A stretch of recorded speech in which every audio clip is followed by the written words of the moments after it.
जैसी दृष्टि वैसी सोच। एक बार राजा भोज की सभा में एक व्यापारी ने प्रवेश किया।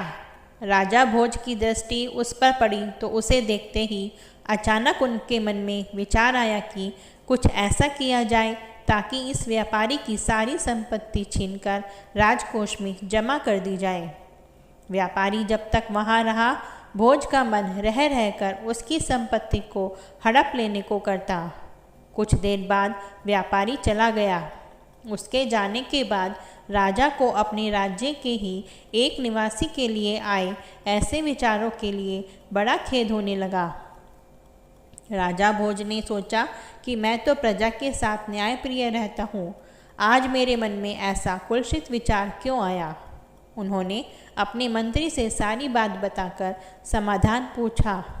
मंत्री ने कहा, इसका उत्तर देने के लिए आप मुझे कुछ समय दें। राजा मान गए। मंत्री विलक्षण बुद्धि का था। वह इधर उधर के सोच विचार में समय न खोकर सीधा व्यापारी से मित्रता करने पहुंचा।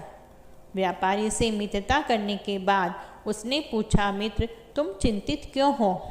भारी मुनाफे वाले चंदन का व्यापार करते हो, फिर चिंता कैसी?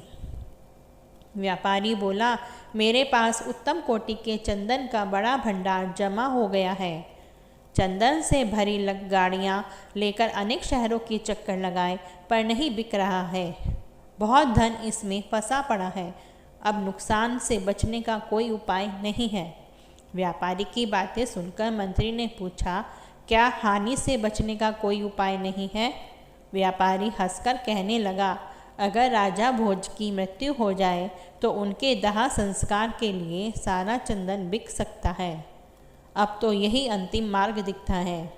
व्यापारी की इस बात से मंत्री को राजा के उस प्रश्न का उत्तर मिल चुका था जो उन्होंने व्यापारी के संदर्भ में पूछा था।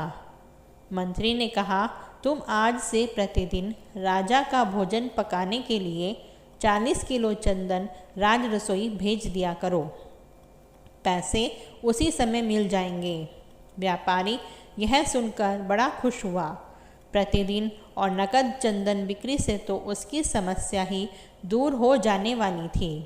वह मन ही मन राजा के दीर्घायु होने की कामना करने लगा ताकि राजा की रसोई के लिए चंदन लंबे समय तक बेचता रहे। एक दिन राजा अपनी सभा में बैठे थे। वह व्यापारी दोबारा राजा के दर्शनों को वहां आया। उसे देखकर राजा के मन में विचार आया कि यह कितना आकर्षक व्यक्ति है, इसे कुछ पुरस्कार स्वरूप अवश्य दिया जाना चाहिए। राजा ने मंत्री से कहा, यह व्यापारी पहली बार आया था तो उस दिन मेरे मन में कुछ बुरे भाव आए थे और मैंने तुमसे प्रश्न किया था। आज इसे देखकर मेरे मन के भाव बदल गए। इसे दूसरी बार देखकर मेरे मन में इतना परिवर्तन कैसे हो गया? मंत्री ने उत्तर देते हुए कहा, महाराज, मैं आपके दोनों ही प्रश्नों का उत्तर आज दे रहा हूँ। जब यह पहली बार आया था तब यह आपकी मृत्यु की कामना रखता था। अब यह आपके लंबे जीवन की कामना रखता है। इसलिए आपके मन में इसके प्रति दो तरह की भावनाओं ने जन्म लिया। जैसी भावना आपकी होती है वैसा ही प्रतिबिंब दूसरे के मन पर पड़ने लगता है। मित्रों, यह एक सत्य है। हम इसे प्रकृति की देन कहेंगे।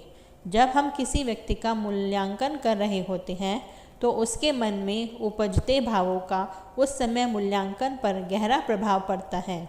इसलिए जब भी किसी से मिलें तो एक सकारात्मक सोच के साथ ही मिलें ताकि आपके शरीर से सकारात्मक ऊर्जा निकले और वह व्यक्ति उस सकारात्मक ऊर्जा से प्रभावित होकर आसानी से आपके पक्ष में विचार करने के लिए प्रेरित हो सके। दोस्तों, अगर आपको यह कहानी अच्छी लगी हो तो इसको लाइक, शेयर और कमेंट करें।